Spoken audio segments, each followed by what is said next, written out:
What's up, you guys? This is Robert at Shy Bears Plus. You found us on YouTube. Hit subscribe, like this video, smack the bell. Don't miss anything. While you're at it, we need you to go over to Twitter and follow us at Shy Bears Plus. Follow us on Instagram for some of the dankest meme action that you could find on the interwebs.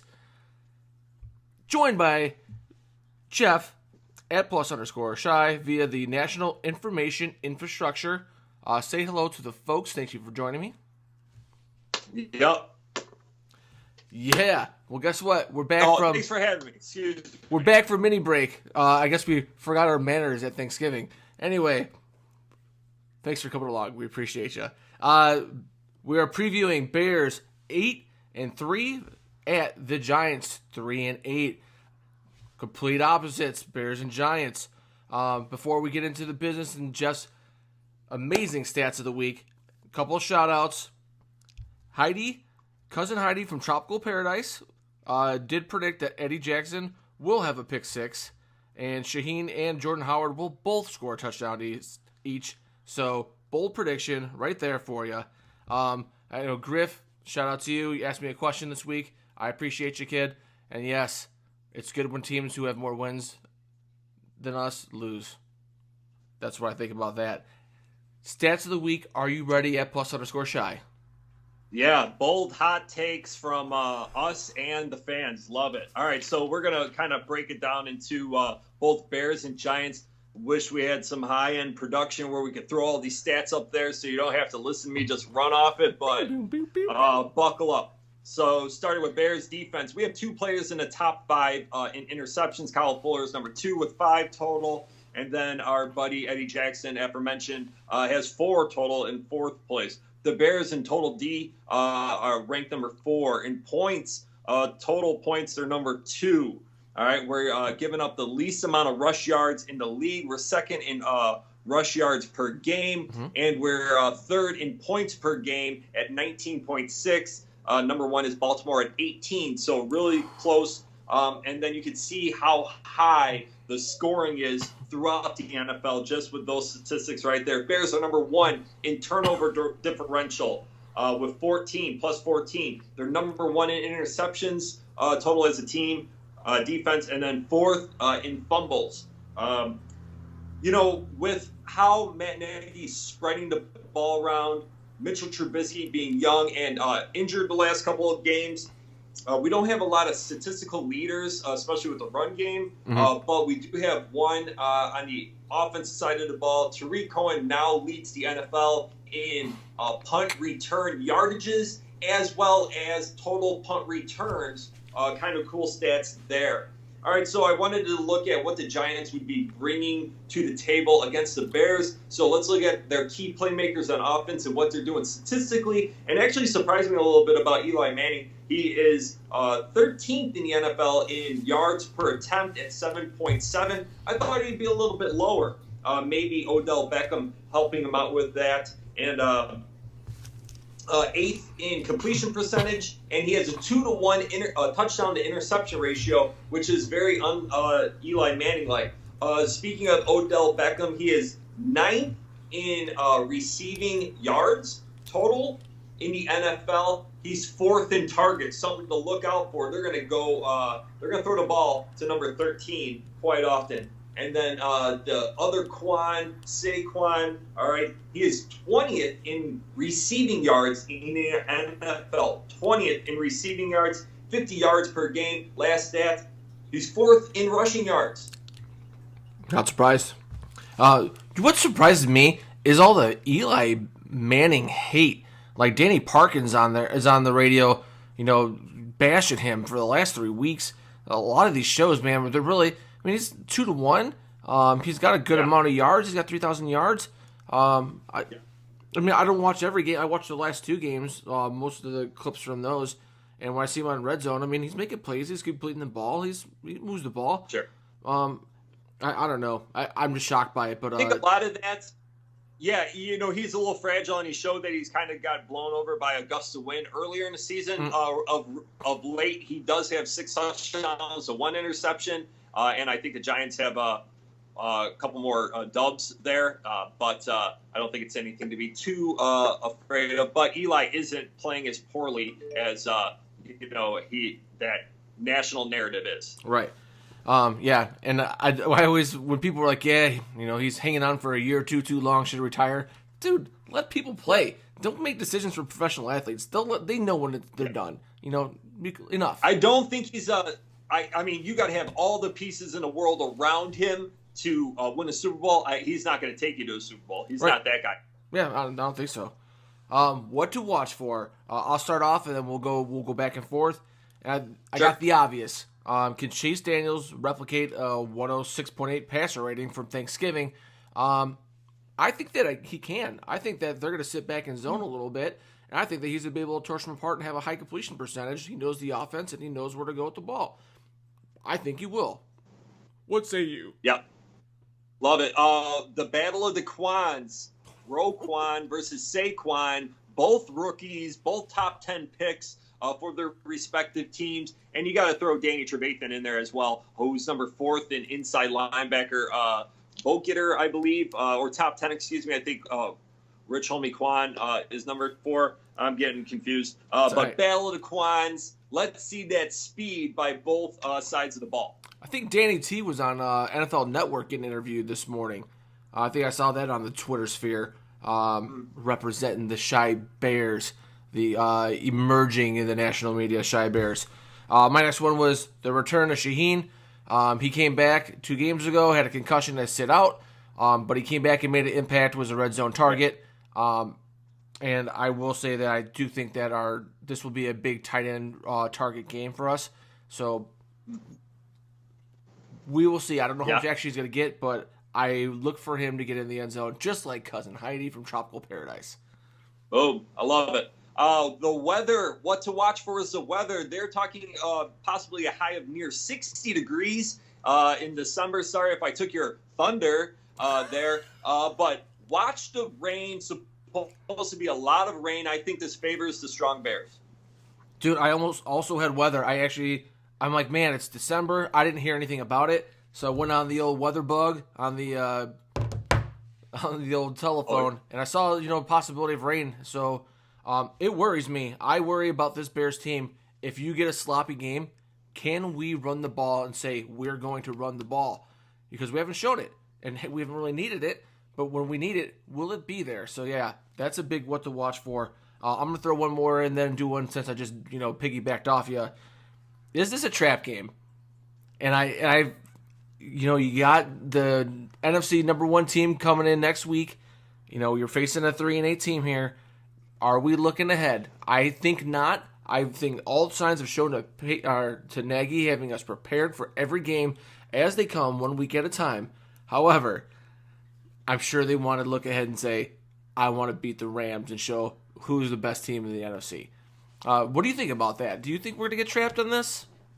No, I don't think so. I think that, I don't think it is necessarily a trap game, not to just, no, it's okay.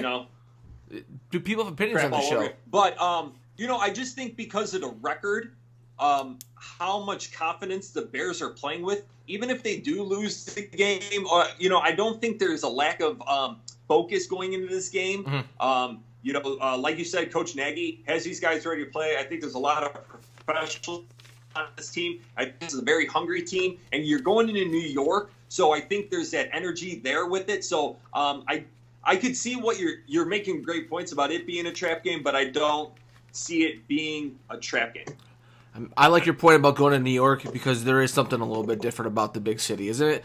I mean, even when you went to the Garden, all those things. So, do you have any more what to watch for us? I have one more, and that's just the health of the Bears, number 10 and number 96. I'm not quite as optimistic as the national or local media is about number 10. It scares the hell out of me anytime we're talking about a throwing shoulder and the guy hasn't thrown a football in, 10 days or whatever. So that's... I think he might have threw it on Monday, and then he threw again today, but limited. Okay, well, that's at least something. But, hey, look at Andrew Luck, and so I'm apprehensive about it, but short term, I'm gonna drink the Kool-Aid. Everybody says it's cool, so I'll just wait a couple weeks to really get my diagnosis. But Akeem Hicks, just watch out for the health of a couple of captains of the Bears. Yep. Great what to watch for is right there. Shy Bears victory pluses coming at you right meow. My first one is stop Saquon Do. He's the martial artist black belt of running backs in the NFL. My favorite player to check in on Sundays when I'm hitting on the red zone. I'm like, ooh, is Saquon doing anything? He's so good. He's so strong.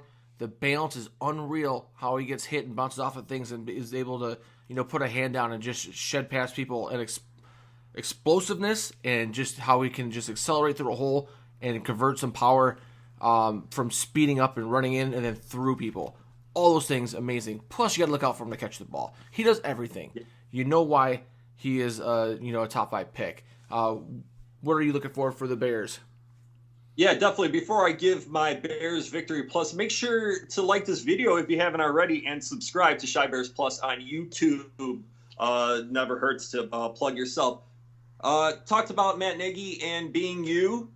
Mm-hmm. Be themselves, Bears Victory Plus. If they just be themselves, I'm going to talk about number 4 here, Chase. If he's himself, career 90s passer rating, if the Bears are who they are, mm-hmm. they'll win this game. Hey, be you, man. I'm all about it. I get a little worried. I don't really buy in usually to the catchy sayings and all the phrases like guys are going to play if they're going to play, but it really does feel like this team has taken the culture and the personality of Coach Nagy. So, man, I love the BU. I'm all about it. My next one is, if I were the Bears, I'd play man under 2 with a little special attention to Odell Beckham. Make sure he doesn't get on top of you, and another special attention underneath to Saquon Do, Barkley. And I would put Roquan on him and just have him follow him around. You don't have to worry about Eli going anywhere. Rush your regular 4, give extra special attention, and I'm not scared of anybody else on this team. On the other side of Beckham, you got Fowler, who I'm pretty sure we cut in training camp this year. So it's not like they're just Shepard's an all right guy.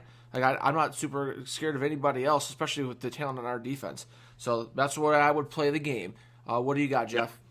Just because I kind of gave my Chase Daniel one and his career passer rating just a second ago. But to piggyback on that, and I'll just use this as my last Bears Victory Plus, as opposed to using Roquan, if the Bears elect to go with a base nickel and go with more of a Bryce Callahan there to maybe shadow as, the Giants don't necessarily have that slot wide receiver that scares you, as maybe Saquon is that guy. So you put a Bryce Callahan, who's going to be a little faster, and he's shown he could tackle in the open field, that he might be that X factor once again for the Bears on defense. Yeah, and I've seen numerous times this year with Beckham playing out of the slot as well. So I think he actually, big play late in the game against Philadelphia, he had Crevon LeBlanc beat out of the slot and couldn't hook up while the pass was a little bit high, and Crevon held on a little bit too hard,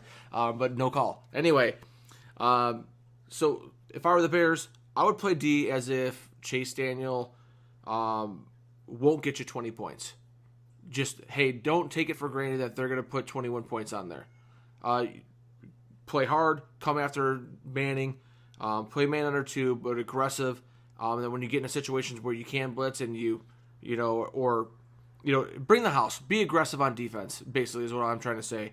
And sure. Don't play bend and don't break. Don't let them get past the 50 because I don't feel like points are going to be something you should take for granted in this. I think you said that was it, right? Yeah, you know what? Actually, I did put get to Eli early, which is perfect of what you said. If you get to Eli early with some pressure, I do like a lot of blitzing in this. Bringing 5, I think, would be a great thing. Keeping 6 back there with the playmakers. So get to Eli early. Bears have a great chance of bringing home the dub, whoever is behind center for Chicago. That's right. Another one, big plays for the Chicago Bears. No one quite gives up the big plays like the Giants. So I think they lead the league in it. So I say that you look for them. And then my final one was feed the tight ends. Philly had 10 catches, 124 yards, and a touchdown to tight ends last week. So find them. Burton, Shaheen. I wonder if we're going to see a ton of Broniker again. It's fine if we do, but I hopefully we can be transitioning back to Shaheen because I think Broniker's done all right for the being rushed into service the way he has been. But those were all my Bears victory pluses. Wonderful. Time to move on. Giants victory pluses. I'm going to start off, get Saquon Barkley going, take the pressure off of Eli Manning. What do you got, sir? Yeah, control the line of scrimmage. I think the Bears have a decided advantage at the line of scrimmage, both offensively and defensively here. If the Giants could somehow finagle that away from the Bears, keep Eli up in the pocket, run the ball effectively, control the clock, the Giants have a great chance of upsetting the Bears, and the Bears are favorites again. Yeah, 3.5. Yeah, but think about how many times we talked about the Bears being favorites. True. Were they favorites? Were they favorites against New England at home? It wasn't a big spread if it wasn't. I don't think so. I think they might have been 1 point. Either way, it was like 1 or 2 points. But I wrote that. Give us start. I wrote that down for you, by the way. Because I'm like, oh, you made a point earlier this week. Like, we're going to control the line of scrimmage. I'm like, if you don't bring it up, I hope he brings that up. So I wrote it down for you just in case you didn't. So Yeah. No sweat. My next one, Odell. Slants, in, screens, let him play, get the ball in his hands, and do not play all these long developing plays that the Giants have. You can't protect it, and Eli can't go anywhere. He's got no legs left. So I'm sitting here and watching, I don't know, get it to him fast. Dude, he is so clutch with the ball in his hands, which is why I like Christian Kirk, because you remind me of Odell Beckham, because he gets the ball and he's a threat to score every single time. So get it to him fast. What do you got for me? Just that big play. The Bears have been susceptible to giving up the big plays. Randall Cobb earlier in the year, a handful of Miami plays, this and that, here and there. So you put the ball in the playmakers' hands that the Giants have in space. If the Giants could get those big plays, especially early, Giants victory plus. Yep. If I were the Giants, I would come after Chase Daniel. I would see what happens. Yeah. Was the guy played in 3 games in an NFL career? See what happens when the lights are on and when the other team's colors are in your face. Not everybody reacts very well to it. I think he's all right, though. I don't think he's going to flinch, but it's something I would find out early and right away. Know if that's going to be not an option for you. I got one more. Okay. I'm not sure if this is going to happen because of the Giants' record and what the Cowboys and Eagles and teams ahead of them. I'm not quite sure the odds are in the Giants' favor to make this play based on the record. Putting ODB and Saquon back there and in special teams, Bears big plays against defense every now and again. Big plays against their special teams. Put 13 and Saquon back there, returning punts, returning kicks. That's a great way for the Giants to get lucky and bring home a dub. Yeah, I love that. I feel like ODB is an awesome returner. I think so is Barkley. That would be a great way to get some. I don't really have any more pluses, but I did have a couple more comments on this Giants team. I'm surprised by looking through their schedule and looking at their points per game, how many points they've given up. And there's a lot of money in that defense. And Olivier Vernon.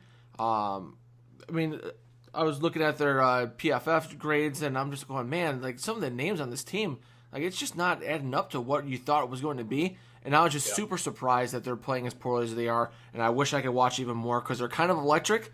I do love watching their offense. I wish I could dig deeper and deeper into that defense and find out what's going on. And finally, when they drafted Barkley, I go, okay, Eli's getting a little bit older. So this makes sense. I'm with it. Cool. They draft Barkley. They draft Hernandez, who was the pre-draft darling, rising up the board at guard. and like a Senior Bowl standout, and everyone's, oh, how great. I thought he was awesome too, probably second best guard in the draft.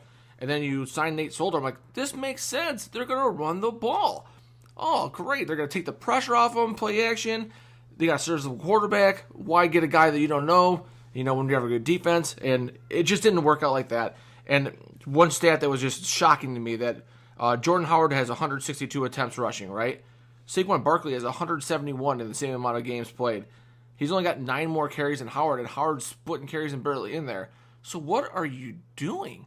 So anyway, that's just my caveat on the Giants. I just don't understand it. I thought the plan in the offseason was fantastic, and then it's crap. It's trash. Anyway, I just call trash trash. That's what I do. Check me out on Twitter, @ShyBearsPlus. Prediction time. Whiteboards, get them ready. I think my Chicago Bears are going to win 25-17. That's with them going for two times and getting it. I kind of looking at this defense. I think they're going to give up over 20 points. Their offense, when they've played good defense like Jacksonville and a couple of other solid defenses, they scored 13, 17, 20 points. So when they face ours, I'm thinking they're going to score about 14 because we're the best. I guess maybe not as good as the Ravens as far as points per game against. But I'll give them 3 more for home field advantage. So that's where I came up with my 17. It ain't official until you see the board. Ooh. Everybody knows that. You guys know the rules. One board, everybody knows the rules. One board, everyone knows the rules. Also, we got 2 boards. This is Shy Bears Plus, not just. And shout out to the group chat, Scoreboard Dave, everybody, if you're out there listening. What do you got for me, sir? Yes, thank you. Bears control the line of scrimmage, no doubt about it. Khalil Mack's going to dominate. If Hicks somehow sits, you have Eddie Goldman, Bullard, and Roy Robertson Harris. There's so much depth there, and I'm forgetting another guy that's really strong up the middle. Nichols. Bila Powell, right? Bila Nichols, excuse me. So the talent here on the Bears greater than the Giants. The weather, I like that in favor of the Bears. I'm huge into numerology. Bears 8-3, Giants 3-8. This is week 13. Bears 31, Giants 13. All right, man. I thought you were going to go with 83-38 if you were in numerology. I was like, if Mitchell was healthy, 83-38. Mitchell was healthy. For sure. Yeah. I absolutely love it. So, fans, we are confident here at Shy Bears Plus that the Bears are going to bring home the club dub, on the road. Get ready for the videos and the hashtags and all that fantastic Bears coverage that you get from the Bears media, which is fantastic this year. Unbelievable. You are watching Shy Bears Plus on YouTube. Follow me on Twitter, Shy Bears Plus. Instagram, Shy Bears Plus. Subscribe. Hit the like. Keep it going. Smack that bell. All those different things. Do them all. Thank you so much for watching. But we need Jeff to sign us off because that's how we do it out here. Yep. Can't wait. We actually have a Sunday noon game. Oh, thank goodness. Hey, Shy Bears Plus reminding you to. That's all she wrote.